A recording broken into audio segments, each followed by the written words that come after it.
Mike, check this out. This is called a diaphragm pump. They're ubiquitous in industry, especially if you need something that can have the shit beat out of it and just be left alone.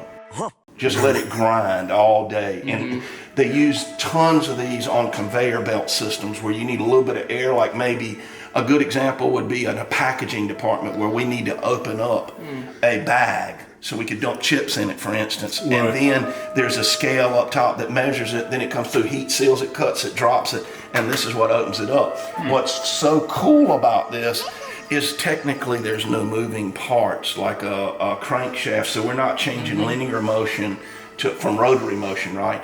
It actually works on the frequency change of the electricity. So we have a magnet energized here that pulls the piston that way and opens a valve, and then it comes back this way. So if you're familiar with old two-stroke engines, a lot of times they had reed valves that opened and closed. So as a piston drop, it pressurized, pulls the fuel in. This does that, but it doesn't actually have reed valves. It does it through timing.